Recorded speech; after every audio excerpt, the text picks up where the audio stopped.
दोस्तों नमस्कार। VK knowledge electrical में आप सभी का स्वागत है। दोस्तों ऑनलाइन आज टेस्ट जो हुआ है डीसी मोटर का, ये उसी की आंसर की है। अगर आपने टेस्ट दिया है तो मिलान कर लीजिए आंसर, स्पेशली न्यूमेरिकल्स को आप देख सकते हैं आंसर कैसे आया। यदि आपने टेस्ट नहीं दिया तब भी आप इस पूरे वीडियो को लास्ट तक ज़रूर देखना, क्योंकि इसमें डीसी मोटर से संबंधित कुल 50 क्वेश्चन है। दोस्तों हर बार की तरह यूनिक प्रश्न देने की कोशिश की जाती है, कोई भी क्वेश्चन रिपीट नहीं होता और नए क्वेश्चन देने की कोशिश की जाती है। इसलिए आप सभी क्वेश्चंस को लास्ट तक ज़रूर देखें। क्वेश्चन अच्छे लगे तो वीडियो को लाइक ज़रूर करें। चैनल पर नए हो तो चैनल को सब्सक्राइब कर लीजिए। नोटिफिकेशन के लिए बेल आइकन को भी प्रेस करें। दोस्तों को भी आगे इसे फॉरवर्ड ज़रूर करें। चलिए दोस्तों क्वेश्चन से स्टार्ट करते हैं। क्वेश्चन नंबर 1 है। दोस्तों ये क्वेश्चन और ऑप्शन जो है ये सफल होते रहते हैं, यानी ऊपर नीचे हो जाते हैं। हो सकता है कि टेस्ट देते टाइम आपका क्वेश्चन कोई और हो रहा हो और ऑप्शन भी किसी और में था, तो ध्यान से ऑप्शन में लिखे गए पॉइंट को पढ़ना है हमें। क्वेश्चन नंबर 1 है कि विद्युत चालित एक ट्रेन जब किसी पहाड़ी से ढलान पर नीचे की ओर गति करती है उस समय वो कार्य करती है। दोस्तों ट्रेन जो है उसमें डीसी सीरीज मोटर होती है। ट्रैक्शन जॉब जितनी भी होती है उन सब में, जैसे क्रेन, होइस्ट, कन्वेयर, तो इन सब में डीसी सीरीज मोटर ही होती है।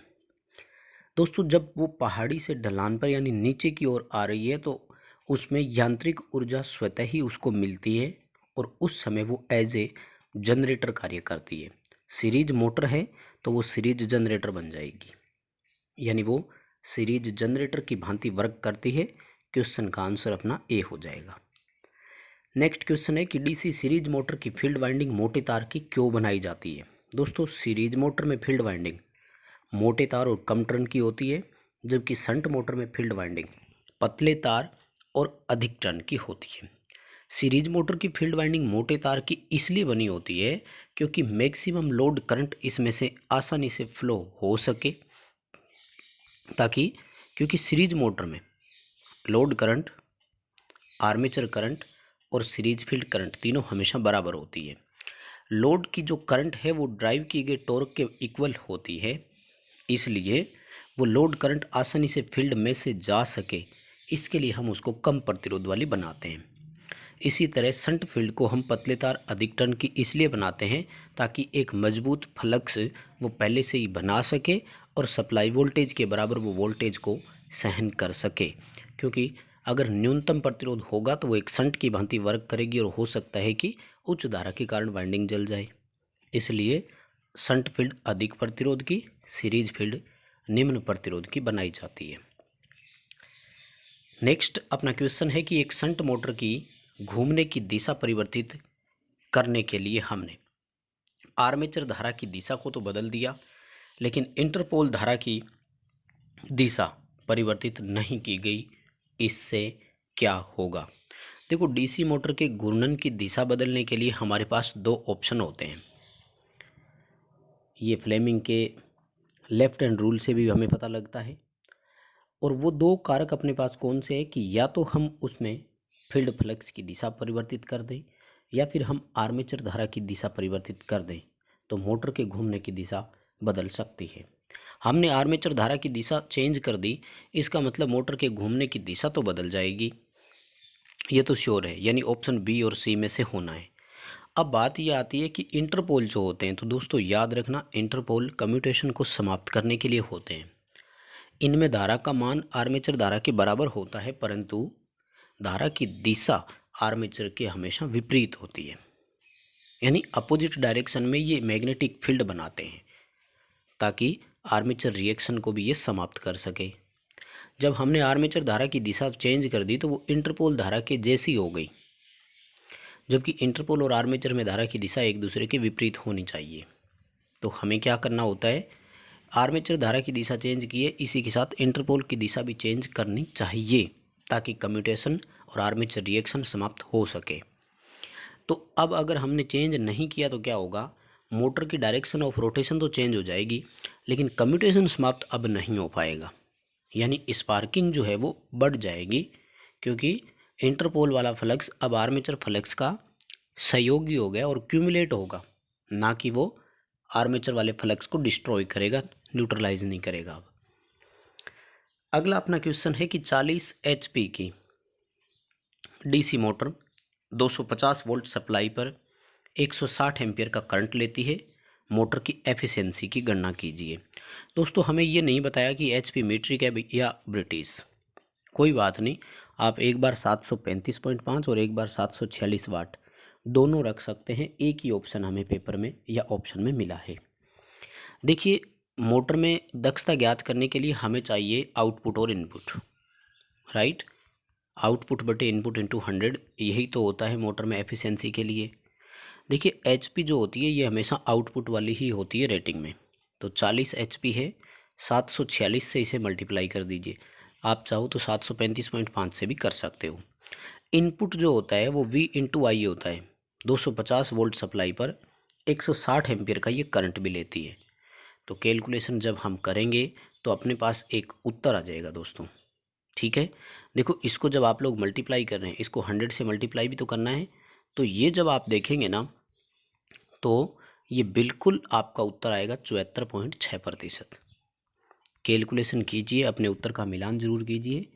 फॉर्मूला रहेगा आउटपुट बटे इनपुट, आउटपुट होती है हॉर्स पावर वाली, BHP में होती है ब्रेक हॉर्स पावर, और इनपुट जो है V इंटू आई से हो जाएगा 250 इंटू 160।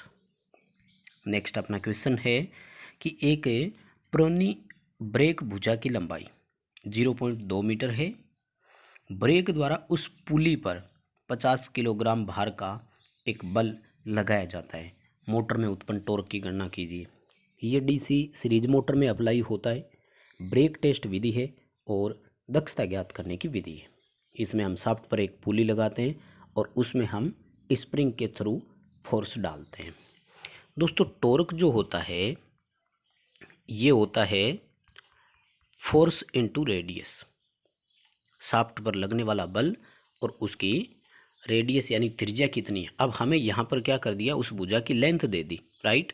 तो टॉर्क बराबर, देखिए बल जो है ये 50 किलोग्राम है और लंबाई 2 मीटर है। ध्यान रखिएगा दोस्तों, टॉर्क जो होता है ये या तो किग्रा मीटर में या फिर न्यूटन मीटर में हो सकता है, ठीक है। अब देखिए अगर किग्रा मीटर की बात करें तब तो बन गया 10 किग्रा मीटर, ठीक है। टॉर्क क्या हो गया, 50 इंटू 0.2 करेंगे 10 किग्रा मीटर। लेकिन जितने भी ऑप्शन है कंप्लीट ऑप्शन न्यूटन मीटर में। तो दोस्तों किग्रा मीटर को न्यूटन मीटर में जब हमें कन्वर्ट करना है तो 9.81 से उसको मल्टीप्लाई कर दीजिए, यानी 9.81 इंटू 10 करेंगे तो 98.1 न्यूटन मीटर उस मोटर का टॉर्क हो जाएगा। अगला क्वेश्चन है कि DC मोटर का टॉर्क होता क्या है। अब वैसे तो दोस्तों देखा जाए तो सभी ऑप्शन हमें बिल्कुल सही लगते हैं टॉर्क की परिभाषा के लिए, बट एक्चुअल में टॉर्क यही होता है जो हमने ऊपर के क्वेश्चन में किया है, फोर्स इनटू रेडियस, यानी बल और त्रिज्या के गुणनफल का जो मान होता है बस वही टॉर्क है। क्वेश्चन का आंसर आपको ए करना है। नेक्स्ट क्वेश्चन है कि 220 वोल्ट सप्लाई से संयोजित सीरीज मोटर में लोड करंट का मान 20 एम्पियर है, फील्ड और आर्मेचर का रेजिस्टेंस क्रमशः 0.8 ओम 0.4 ओम है, ब्रूसों के सिरों पर वोल्टेज का मान कितना होगा। दोस्तों बहुत ही अच्छा क्वेश्चन है, ध्यान से समझिएगा। हालांकि ये अभी रिसेंटली जो जनरेटर वाला टेस्ट हुआ था उसमें भी मैंने ये क्वेश्चन दिया था और दोबारा रिपीट करता हूँ, आप लोग समझने की कोशिश कीजिए। बहुत अच्छा क्वेश्चन है, ये मेट्रो एग्जाम में भी आया था। देखो यहाँ पर हम 220 वोल्ट दे रहे हैं, 20 एम्पियर का करंट चल रहा है, तो यही 20 एम्पियर करंट इस सीरीज फील्ड में से भी तो चलेगा ना, जिसका रेजिस्टेंस 0.8 ओम है, यानी ये सीरीज फील्ड 16 वोल्ट ड्रॉप करा रही है। दोस्तों हम मोटर को सप्लाई दे रहे हैं, इस बार ध्यान दीजिएगा, तो फील्ड की ड्रॉप हो गई, बची हुई वोल्टेज ब्रूसों के सिरों पर आ रही है, यानी टर्मिनल वोल्टेज में से सीरीज फील्ड का वोल्टेज ड्रॉप हम माइनस कर देंगे और आंसर आ जाएगा। 220 में से 16 घटा देंगे, 204 वोल्ट उत्तर हो जाएगा। अगर हम इसके आगे एक स्टेप और चलते और आर्मेचर में प्रेरित EMF के लिए बात करते हैं तो फिर आर्मेचर की ड्रॉप और घट जाती, 0.4 इंटू 20 यानी 8 वोल्ट माइनस इसमें से और कर देते और उत्तर आ जाता नेक्स्ट अपना क्वेश्चन, एक बड़ी डीसी मोटर में नो लोड पर हमें हानियां ज्ञात करनी है, सबसे सस्ती विधि कौन सी है।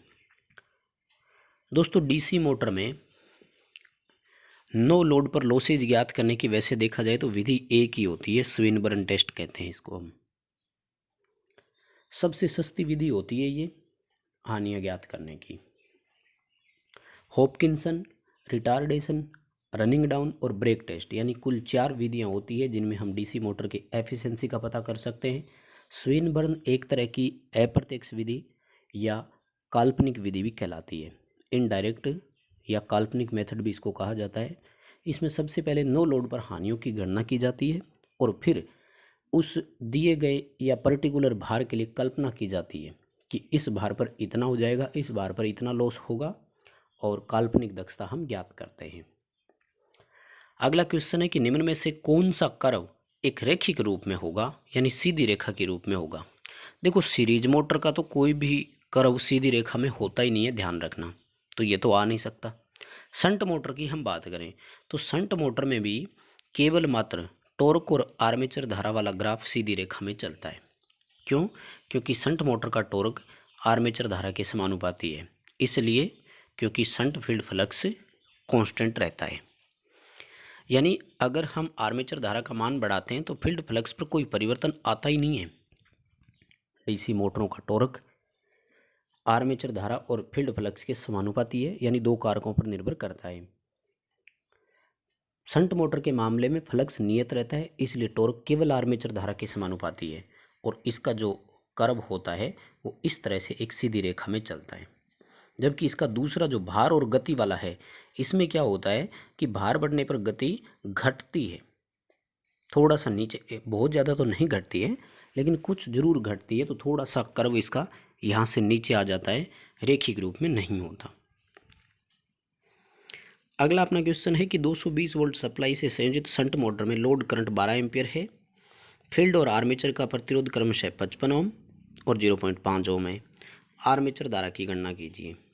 देखो शंट मोटर का डायग्राम अगर आपको याद हो तो इस तरह से होता है, राइट, यानी फील्ड और आर्मेचर दोनों पैरेलल में जुड़ते हैं। यहाँ सप्लाई से एक करंट फ्लो होता है जिसको हम लोग लोड करंट बोलते हैं, वही आर्मेचर में चलती है, वही फील्ड में चलती है। यानी यहाँ पर लोड करंट एक टोटल करंट के रूप में होती है। यदि हमें आर्मेचर करंट कैलकुलेट करना है तो इस लोड करंट में से हमें इस शंट फील्ड में से प्रवाहित धारा को क्या करना है, माइनस करना होगा। हमारे पास देखिए आर्मेचर धारा के लिए फॉर्मूला निकल कर आया, load current minus shunt field current. अब लोड करंट तो सीधे सीधे 12 एम्पीयर दे रखा है, लेकिन शंट फील्ड करंट नहीं है। सबसे पहले शंट फील्ड करंट कैलकुलेट करेंगे, इसके लिए फॉर्मूला होगा V/RSH। शंट फील्ड का रेजिस्टेंस 55 ओम है, 220 वोल्ट में 55 का भाग देंगे, उत्तर आएगा 4 एम्पियर। देखो लोड करंट 12 एम्पियर थी, शंट फील्ड 4 एम्पियर है, तो आर्मेचर का करंट कितना होगा, 8 एम्पियर। ऑप्शन कर देंगे अपने ए। नेक्स्ट अपना क्वेश्चन है कि 4 पॉइंट स्टार्टर का उपयोग हम तब करेंगे। देखो 3 तरह के स्टार्टर होते हैं, 2 पॉइंट, 3 पॉइंट और 4 पॉइंट। 2 पॉइंट केवल सीरीज मोटर के लिए है, जबकि 3 और 4 पॉइंट दोनों शंट और कंपाउंड दोनों मोटरों के लिए लग सकता है। लेकिन यदि हमें शंट या कंपाउंड मोटर की स्पीड कंट्रोल करने के लिए फील्ड नियंत्रण विधि को अपनाना है तो उस समय हमें 3 पॉइंट नहीं 4 पॉइंट का उपयोग करना है। यानी फील्ड धारा को यदि हम बहुत अधिक चेंजेस करते हैं तो 3 पॉइंट स्टार्टर काम में नहीं ले सकते, क्योंकि वहाँ पर NVC नो वोल्ट कॉइल, जिसको हम होल्डिंग कॉइल भी कहते हैं, वो शंट फील्ड के सीरीज में होती है। फील्ड धारा में परिवर्तन के साथ NVC की धारा में भी परिवर्तन होगा। कमजोर चुंबकीय क्षेत्र के कारण NVC हैंडल को छोड़ सकती है और मोटर बिना किसी कारण से ट्रिप हो सकती है। नेक्स्ट अपना क्वेश्चन है कि 220 वोल्ट सप्लाई पर प्रचालित डीसी मोटर का बैक EMF 210 वोल्ट है। आर्मेचर धारा की गणना कीजिए जब आर्मेचर का प्रतिरोध 0.2 ओम हो। दोस्तों आर्मेचर की धारा ज्ञात करने के लिए हमें आर्मेचर की वोल्टेज और आर्मेचर का रेजिस्टेंस रखना होता है। लेकिन याद रखना आर्मेचर को वोल्टेज वो मिलती है कि सप्लाई वोल्टेज में से बैक ईएमएफ उसका विरोध करता है, इसलिए आरोपित वोल्टेज में से बैक ईएमएफ माइनस करने के बाद जो वोल्टेज रह जाती है उसको हम नेट वोल्टेज यानी परिणामी वोल्टता कहते हैं, और वही आर्मेचर को मिलती है, उसमें हमें भाग देना होता है। सप्लाई वोल्टेज 220 है, बैक ईएमएफ 210 है, दोनों का अंतर आएगा 10 वोल्ट। आर्मेचर का रेजिस्टेंस कितना है 0.2, यानी 10/0.2 करना है, उत्तर आएगा 50 एम्पियर। नेक्स्ट अपना क्वेश्चन है, डीसी सीरीज मोटर में यदि आर्मेचर धारा 20% कम कर दी जाए तो टॉर्क कितना कम होगा। ये तो हम सब जानते हैं ना, क्योंकि मोटर का टॉर्क आर्मेचर धारा के समानुपाती है। लेकिन दोस्तों याद रखना, सीरीज मोटर के मामले में टॉर्क आर्मेचर धारा के वर्ग के समानुपाती होती है। हालांकि ये फील्ड पोल संतृप्त होने से पहले होती है, फील्ड पोल सैचुरेट होने के बाद नहीं होती। लेकिन फिर भी ऐसा मानते हैं कि सीरीज फील्ड जो है वो कभी सैचुरेट होता ही नहीं है। उसको हम डिज़ाइन बनाते ही इसी तरह का है कि वो सैचुरेट होता नहीं है। इसलिए सीरीज मोटर का जब भी कोई सवाल आपसे पूछा जाए तो आपको टॉर्क आर्मेचर धारा के वर्ग के समानुपाती का नियम ही लागू करना है। अब देखो भाई, मान लीजिए कि किसी समय 100% करंट था, अब कितना है 80%, क्योंकि 20% कम कर दिया। दोनों की एक एक जीरो को आप हटा दीजिए और जो 10 और 8 है उसकी स्क्वायर कर दीजिए। 10 का स्क्वायर आएगा 100, 8 का आएगा 64, दोनों का डिफरेंस कितना आया 36। बस यही आपका उत्तर है, प्रतिशत लगा दीजिए इसको। आंसर क्या बनेगा, 36% टॉर्क है जो कम हो जाएगा। इसी तरह से यदि हम 20% की वृद्धि करते तो ध्यान रखना 44% की वृद्धि होती। क्यों? क्योंकि पहले 100 है, 20% की वृद्धि करने से कितना हो गया 120। एक एक जीरो दोनों की हटा दीजिए, 10 की स्क्वायर कर दीजिए, 12 की स्क्वायर कर दीजिए, दोनों का अंतर देखो 100, 12 की स्क्वायर 144, दोनों के बीच में डिफरेंस कितना आया है 44। बस इसी को प्रतिशत में लिख दीजिए। अगला अपना क्वेश्चन है, यदि डीसी मोटर के फील्ड फ्लक्स को नियत रखते हुए आर्मेचर धारा बढ़ाई जाए तो टॉर्क पर क्या प्रभाव पड़ेगा। भाई फ्लक्स को नियत कर दिया, मोटर हमें बताया नहीं कि कौन सी है। जब अकेले डीसी मोटर नाम दिया हुआ है तो हमें टॉर्क आर्मेचर धारा और फील्ड फ्लक्स दोनों के समानुपाती समझना है। फ्लक्स को नियत रख दिया तो टॉर्क आर्मेचर धारा के समानुपाती बढ़ेगा। हालांकि इसमें वर्ग के समानुपाती ऑप्शन भी नहीं है, तो डरने की ज़रूरत वैसे भी नहीं थी। अगला अपना क्वेश्चन है कि डीसी मोटर में फुल लोड पर टेम्परेचर राइजिंग और कम्यूटेशन यानी तापमान में कितनी वृद्धि हो रही है और कम्यूटेशन कितना हो रहा है पूर्ण भार पर, ऐसा जांच करने की विधि का नाम क्या है। 3 नाम है दोस्तों इसके। हॉपकिंसन टेस्ट भी बोलते हैं इसको, रीजनरेटिव टेस्ट भी बोलते हैं इसको, बैक टू बैक टेस्ट भी कहा जाता है इसको। 2 समरूप आइडेंटिकल मशीनें होती है, शंट या कंपाउंड मोटर में ही हो सकता है, सीरीज मोटर में कभी संभव नहीं है ये। और इसमें हमें पता लग जाता है कि टेम्परेचर में राइजिंग कितनी हो रही है, कम्यूटेशन कितना हो रहा है। नेक्स्ट क्वेश्चन है कि डीसी मोटर के योक और आर्मेचर के मध्य एयर गैप कम से कम रखा जाता है, यानी जितना पॉसिबल हो कम रखा जाता है, ताकि लीकेज फ्लक्स कम हो और अधिक मजबूत चुंबकीय फ्लक्स हमें प्राप्त हो सके। दोस्तों यही क्वेश्चन जब इंडक्शन मोटर के बारे में आ जाए तो याद रखिएगा, हमें उत्तर करना है पावर फैक्टर उत्तम रखने हेतु या पावर फैक्टर अधिक प्राप्त करने हेतु। क्योंकि लीकेज फ्लक्स में वहाँ पर अगर देखें तो रिएक्टिव पावर यानी इंडक्टिव का गुण अधिक होता है। तो अभी अपने उत्तर इसका बी रहेगा, मजबूत चुंबकीय क्षेत्र प्राप्त करना। नेक्स्ट क्वेश्चन है कि कन्वेयर के लिए आपको एक डीसी मोटर सेलेक्ट करनी है, आप कौन सी मोटर को रिकमेंड करेंगे। दोस्तों कन्वेयर बेल्ट को चलाने के लिए काम में लेते हैं, जैसे थर्मल पावर प्लांट होते हैं तो इनमें कोयला जिस बेल्ट पर जाता है उसको कन्वेयर बेल्ट ही कहते हैं, और इनके नीचे रोलर लगे रहते हैं, तो वो बेल्ट जो है इन रोलर पर रैंप करती रहती है। दोस्तों कन्वेयर, क्रेन, होइस्ट ये सभी ट्रैक्शन कार्य यानी खिंचाव कार्य की श्रेणी में आते हैं और इनमें सीरीज मोटर ही उपयोग में ली जाती है।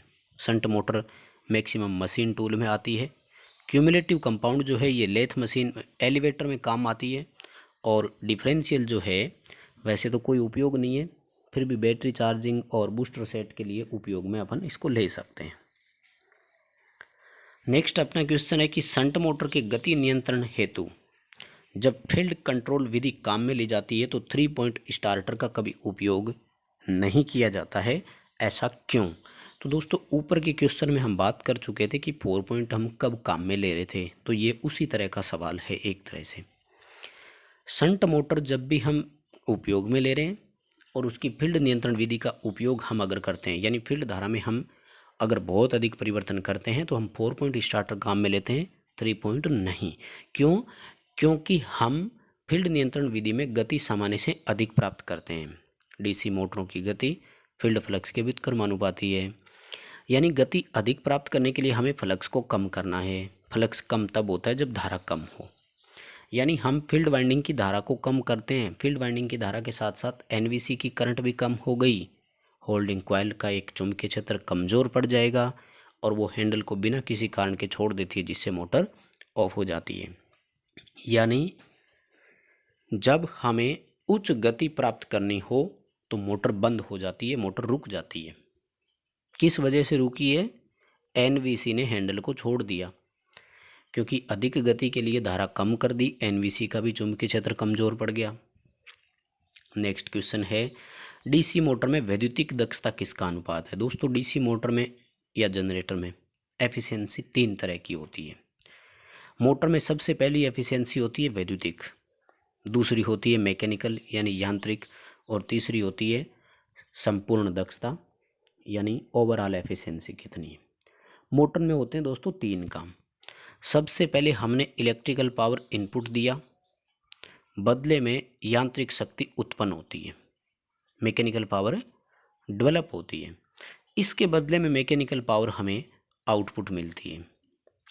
तो वैद्युतिक शक्ति और उत्पन्न यांत्रिक शक्ति के बीच में इलेक्ट्रिकल एफिशिएंसी, आउटपुट मैकेनिकल और डेवलप या इंडिकेट मैकेनिकल पावर, इनके बीच में मैकेनिकल, और कंप्लीट इलेक्ट्रिकल और आउटपुट के बीच में संपूर्ण दक्षता। यानी वैद्युतिक दक्षता इस बारे में होगी कि हमने इनपुट में विद्युत शक्ति कितनी दी, बदले में यांत्रिक शक्ति उत्पन्न कितनी हुई, और जो आउटपुट यांत्रिक और उत्पन्न यांत्रिक है ये मैकेनिकल का हो जाएगा, आउटपुट यांत्रिक और इनपुट वैद्युतिक ये उसकी कंप्लीट यानी ओवरऑल एफिशिएंसी हो जाएगी। नेक्स्ट अपना क्वेश्चन है कि डीसी सीरीज मोटर के घूमने की दिशा हम कैसे बदल सकते हैं? मोटर की घूमने की दिशा बदलने के लिए 2 ऑप्शन है, या तो फील्ड के सिरे बदलो या आर्मेचर के सिरे। अब इसमें आर्मेचर धारा की दिशा तो दे नहीं रखा, एक ही ऑप्शन दिया हुआ है फील्ड के सिरे बदलना, तो हम बी ऑप्शन करेंगे। याद रखना सप्लाई के सिरे बदलने से डीसी मोटरों में कभी घूर्णन दिशा नहीं बदलती है। क्यों? क्योंकि फील्ड फ्लक्स और आर्मेचर दोनों में धारा की दिशा एक साथ बदल जाती है। अगला क्वेश्चन है कि निम्न में से कौन सा डीसी शंट मोटर का उपयोग नहीं है? Lathe machine, wood working machine और मशीन टूल, इनमें तो शंट मोटर का उपयोग करते हैं, जबकि इलेक्ट्रिकल ट्रेन जो होती है इसमें सीरीज मोटर का उपयोग किया जाता है, शंट मोटर का नहीं। अगला क्वेश्चन है कि डीसी मोटर में स्पीड कंट्रोल की आर्मेचर वोल्टेज कंट्रोल विधि हमें क्या देती है? कांस्टेंट टॉर्क प्रदान करती है, यानी टॉर्क हमें स्थिर मिलता है, जबकि फील्ड नियंत्रण जो होती है वो कांस्टेंट पावर प्रदान करती है। फील्ड नियंत्रण विधि का हम उपयोग करते हैं तो वो नियत शक्ति देती है, आर्मेचर वोल्टेज करते हैं तो नियत टॉर्क प्रदान करती है हमें।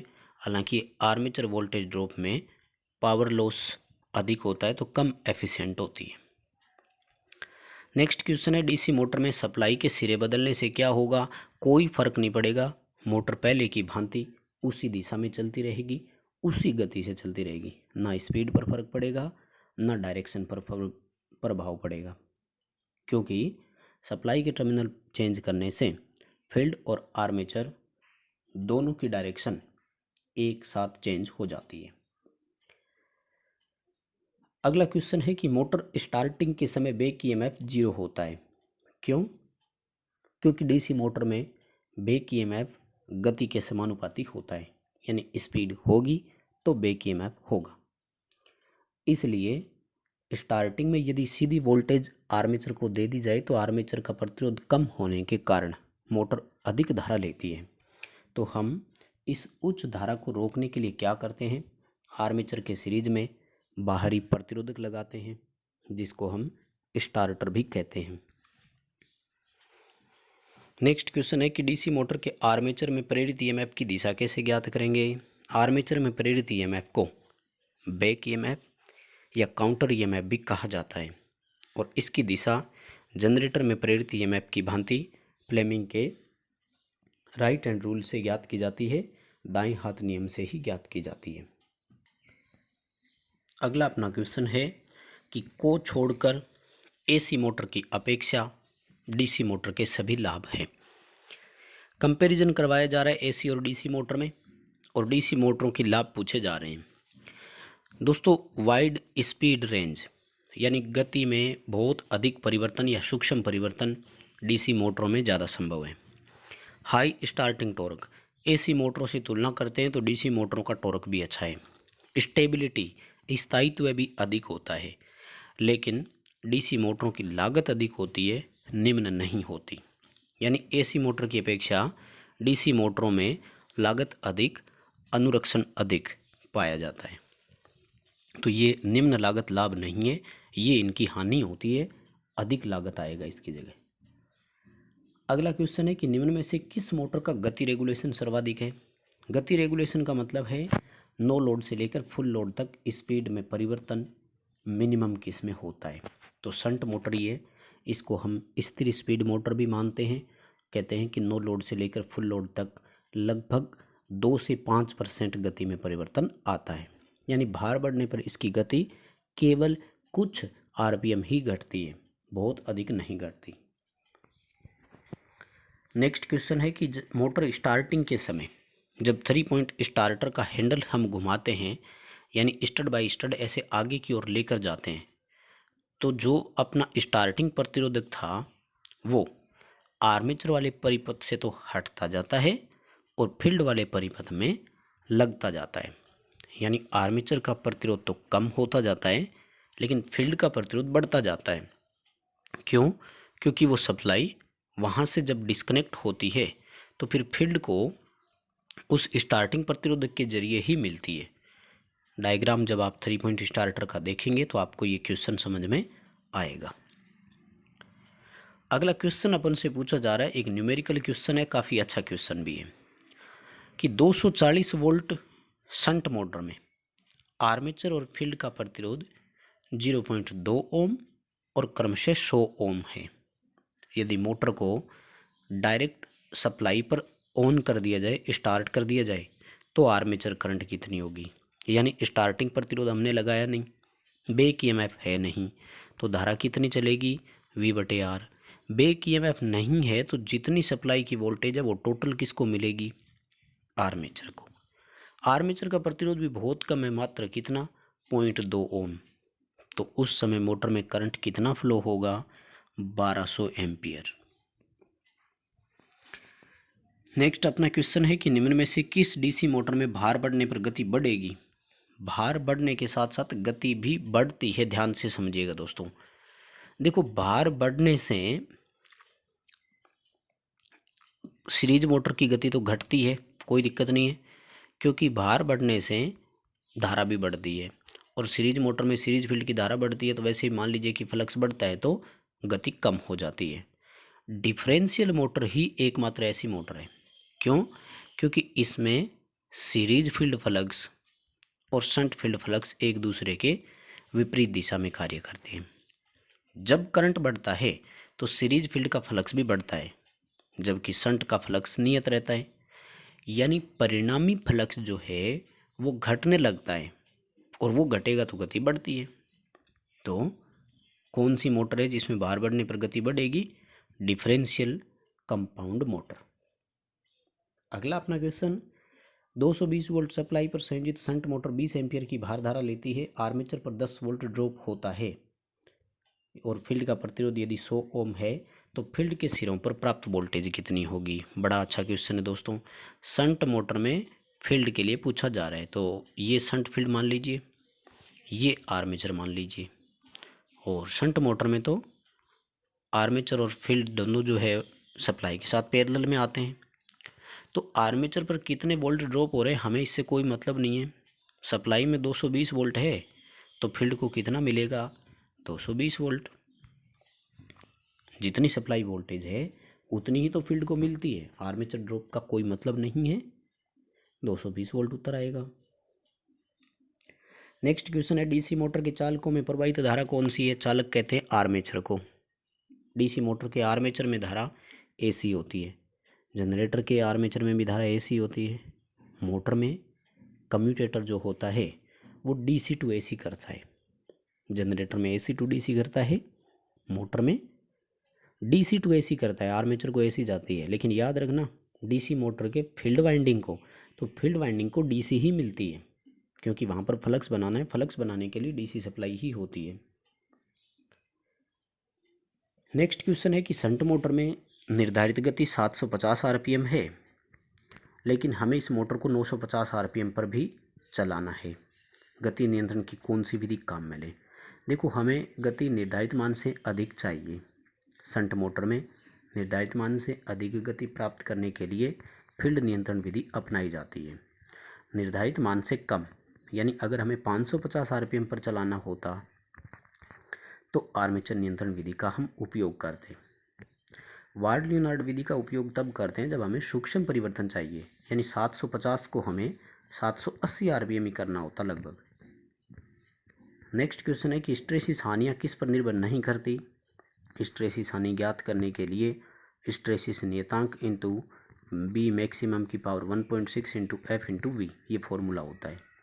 फ्लक्स डेंसिटी, फ्रिक्वेंसी और कोर का वॉल्यूम यानी आयतन, तो इन सब पर निर्भर वो करता है, तापमान पर निर्भर नहीं करता। परिवेश यानी एम्बिएंट टेम्परेचर, चारों ओर का तापमान। अगला क्वेश्चन है कि डीसी मोटर में फ्लक्स बढ़ने से क्या होगा? डीसी मोटर में टॉर्क फ्लक्स के समानुपाती, गति फ्लक्स के व्युत्क्रमानुपाती है। यानी फ्लक्स बढ़ने से टॉर्क बढ़ेगा, गति घटेगी। ऑप्शन सी कर देंगे, टॉर्क बढ़ता है, गति घटती है। अगला अपना क्वेश्चन है, डीसी शंट मोटर में नो लोड पर स्पीड 1000 आरपीएम और फुल लोड पर स्पीड 960 आरपीएम है। मोटर का स्पीड रेगुलेशन कितना है? दोस्तों, गति रेगुलेशन ज्ञात करने के लिए फॉर्मूला होता है नो लोड पर स्पीड माइनस फुल लोड पर स्पीड बटे लोड पर स्पीड इंटू 100। ध्यान रखना है दोस्तों, स्लिप ज्ञात करते समय हम यहाँ पर सिंक्रोनस गति का भाग देते हैं, जबकि इस बार हमें नो लोड उसकी जगह फुल लोड का भाग देना होगा। यानी फॉर्मूला क्या है, 1000 माइनस 960, नो लोड बटे फुल लोड, और उसमें भाग भी हमें फुल लोड का माइनस फुल लोड बटे फुल लोड ही करना है। यानी डिवाइडेशन भी हमें 960 से ही करना है, 1000 से नहीं करना। तो यही स्पीड का रेगुलेशन माना जाता है। कैलकुलेशन करके अपने उत्तर का मिलान कीजिए, उत्तर आएगा 4.16%। अगला अपना क्वेश्चन है कि डीसी मोटर में ब्रशों को बैक शिफ्ट करने से क्या होगा? यानी मोटर जिस दिशा में चल रही है उसके विपरीत दिशा में हमने ब्रशों को खिसकाया है। दोस्तों ध्यान से समझिएगा, डीसी जनरेटर में हमने आर्मेचर रिएक्शन देखा था, उसको समाप्त करने के लिए हम ब्रशों को जनरेटर की घूर्णन दिशा में ही, यानी डायरेक्शन ऑफ रोटेशन में ही आगे खिसकाते थे, जिससे कम्यूटेशन समाप्त हो जाता था। मोटर में जो इंटरपोल लगते हैं वो घूर्णन दिशा में पीछे आने वाले पोल के समान ही लगते हैं। यानी ब्रशों को जब भी हम बैक शिफ्ट कर रहे हैं, इसका मतलब जीएनए एमएनए एक होने की ओर जा रहे हैं, तो कम्यूटेशन में सुधार होगा और मोटर की स्पीड भी थोड़ी सी बढ़ेगी, क्योंकि कम्यूटेशन सुधरेगा तो गति बढ़ेगी, क्योंकि आर्मेचर रिएक्शन यहाँ गति को भी प्रभावित करता है। तो कम्यूटेशन सुधरेगा, गति बढ़ेगी। अगला क्वेश्चन है कि मोटर में ब्रेकिंग की रीजनरेटिव विधि इस तथ्य पर आधारित है। दोस्तों डीसी मोटरों में तो हम ब्रेकिंग विधि से नहीं रोकते हैं। इंडक्शन मोटरों को रोकने के कई तरीके होते हैं, जैसे प्लगिंग विधि या ब्रेकिंग विधि भी बोलते हैं। कई तरह की विधियाँ होती हैं। वहाँ हम मोटर में क्या करते हैं कि दो फेज बदल देते हैं अचानक, जिससे घूमने वाले चुंबकीय क्षेत्र की डायरेक्शन बदलती है, और इसको प्लगिंग विधि बोलते हैं। यहाँ रीजनरेटिव विधि में क्या होता है कि जब बैक ईएमएफ सप्लाई वोल्टेज के बराबर हो जाए, यानी ईबी और वी ये दोनों बराबर हो जाते हैं, तो अब आर्मेचर में परिणामी वोल्टेज कितनी है, 0। आर्मेचर को जब वोल्टेज नहीं मिली तो उस पर कोई टॉर्क भी नहीं लग सकता, कोई बल नहीं लग सकता, तो वो घूमेगा भी नहीं। यानी मोटर को रोकने के लिए बैक ईएमएफ और सप्लाई वोल्टेज को बराबर कर दिया जाता है। रीजनरेट का मतलब या बैक टू बैक का मतलब यही होता है कि दोनों ऑप्शन बराबर हो जाए। तो अब परिणामी वोल्टता 0 है और आर्मेचर घूर्णन नहीं कर पाता है। अगला क्वेश्चन डीसी सीरीज मोटर के टॉर्क के बारे में है, तो ये मैं बता चुका हूँ आपको। सीरीज मोटर का शब्द जब भी आए आर्मेचर धारा के वर्ग के समानुपाती ही आंसर देना होता है। नेक्स्ट अपना क्वेश्चन है, फुल लोड पर परिचालित डीसी सीरीज मोटर में 220 वोल्ट पर 55 एम्पियर की धारा है। इसका प्रतिरोध 0.2 ओम तथा फील्ड असंतृप्त है। सीरीज मोटर है जिसकी फील्ड पूरी तरह सैचुरेट नहीं हुई है। स्टार्टिंग के समय हमें रेटेड टॉर्क यानी निर्धारित मान का टॉर्क प्राप्त करना है, तो इसके लिए आवश्यक स्टार्टिंग प्रतिरोध की गणना कीजिए। दोस्तों सीरीज मोटर 55 एम्पियर की धारा पर क्या करती है, एक पूरा टॉर्क बनाती है। प्रतिरोध निकाल लीजिए, 220 वोल्ट में 55 का भाग देंगे, उत्तर आएगा 4 ओम। कुल मिलाकर के सवाल ये है कि यदि आर्मेचर और स्टार्टर दोनों प्रतिरोध सीरीज में ही होते हैं ना, दोनों का प्रतिरोध यदि 4 ओम हो तो धारा 55 एम्पियर चलेगी और मोटर निर्धारित टॉर्क प्रदान कर देगी। यानी हमें रेजिस्टेंस कितना करना है, 4 ओम। अब देखिए इसमें से 0.2 ओम तो आर्मेचर का है, इसका मतलब हम जो बाहर से लगाएंगे वो कितने का लगाना है, 3.8 ओम का। स्टार्टर का रेजिस्टेंस कितना होना चाहिए, 3.8 ओम। अगला अपना क्वेश्चन है कि एक मैनुअल शंट मोटर स्टार्टर में, यानी 3 पॉइंट वाला ही हो गया मैनुअल, तो उसमें ओवरलोड रिले सीरीज में होती है और नो वोल्ट रिले फील्ड के सप्लाई के समांतर में होती है, फील्ड के साथ सीरीज में होती है। ओवरलोड रिले सप्लाई के सीरीज में और नो वोल्ट रिले सप्लाई के समांतर में होती है। नो वोल्ट को हम होल्डिंग कॉइल भी बोल सकते हैं, एनवीसी बोलते हैं। अगला क्वेश्चन है कि मोटर में बैक ईएमएफ और आर्मेचर वोल्टेज का अनुपात किसे संकेत करता है, वो है मोटर की एफिशिएंसी, क्योंकि आर्मेचर वोल्टेज इनपुट है और बैक ईएमएफ उसका आउटपुट है। बैक ईएमएफ तभी प्रदान कर सकता है जब उसको कुछ इनपुट वोल्टेज मिलती हो, यानी इन दोनों का जो रेशियो होता है ये मोटर की दक्षता कहलाती है। अगला क्वेश्चन है कि डीसी मोटर के आर्मेचर में उत्पन्न यांत्रिक शक्ति किसके बराबर है।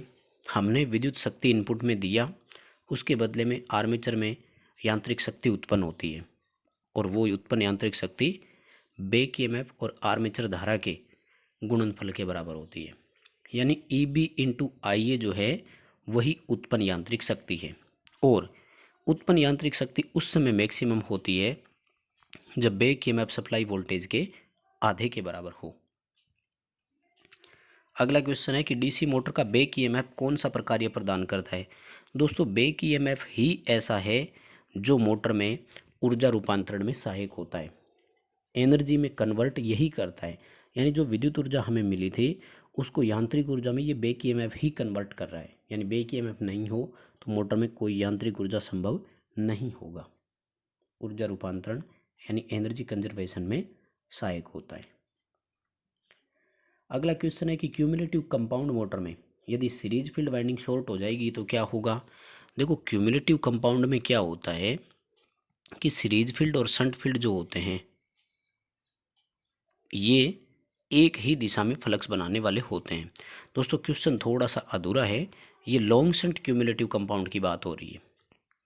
लॉन्ग शंट क्यूमुलेटिव कंपाउंड होना चाहिए था, तो इससे क्या होगा, चलो अगर अपन इसको शॉर्ट शंट भी मान लेते हैं तो भी ज़्यादा फर्क नहीं पड़ेगा। अगर सीरीज फील्ड शॉर्ट हो जाता है तो ये मोटर बन गई एक तरह से शंट मोटर, क्योंकि आर्मेचर में देखिए धारा पहले भी उतनी आ रही थी, अब भी उतनी आ रही है। सीरीज फील्ड वाला फ्लक्स जो था वो बहुत कम होता है, यानी मान लीजिए कि है फ्लक्स थोड़ा बहुत, तो वो क्या हुआ, क्यूमुलेट था तो फ्लक्स कम हुआ, फ्लक्स कम होने से गति कुछ और बढ़ गई।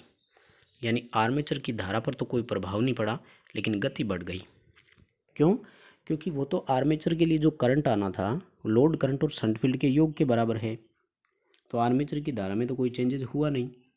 लेकिन वाइंडिंग शॉर्ट होने से सीरीज फील्ड का फ्लक्स जीरो हो गया, तो जो फ्लक्स परिणामी फ्लक्स था वो कुछ कम हो गया, क्यूमुलेटिव में दोनों के योग के बराबर था।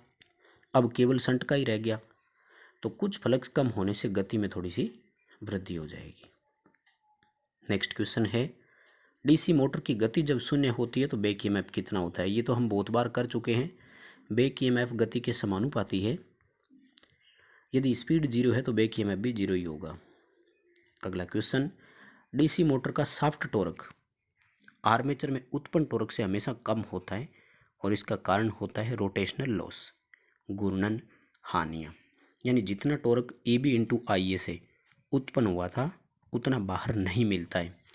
उत्पन्न टॉर्क आई एच पी के बराबर था, बाहर जो मिलता है वो बी एच पी होता है। इन दोनों के जो बीच में अंतर होता है वो एफ एच पी होता है, frictional horse power. Next question है कि निम्न में से दक्षता ज्ञात करने की कौन सी विधि सीरीज मोटर के लिए उपयुक्त है? सीरीज मोटर में केवल मात्र ब्रेक टेस्ट ही काम में ले सकते हैं, क्योंकि इसको बिना लोड के स्टार्ट कर नहीं सकते, और ब्रेक टेस्ट एक तरह का लोड टेस्ट ही होता है। डीसी मोटर में उच्चतम यांत्रिक शक्ति तब उत्पन्न होती है जब बैक ईएमएफ सप्लाई वोल्टेज के आधे के बराबर हो। दोस्तों ये बहुत अच्छा क्वेश्चन है, इसमें से 5 से 6 क्वेश्चन बनते हैं। आप सभी क्वेश्चन याद रखें, पहले भी हम इस तरह के क्वेश्चन करवा चुके हैं। न्यूमेरिकल भी आ सकता है कि सप्लाई वोल्टेज 220 वोल्ट है तो बैक ईएमएफ कितना हो ताकि यांत्रिक शक्ति उच्चतम हो, तो इसको आधा कर देंगे। इसी तरह से बैक ईएमएफ देकर सप्लाई वोल्टेज का मान भी पूछ सकता है, दोनों का अनुपात भी पूछ सकता है अपन से।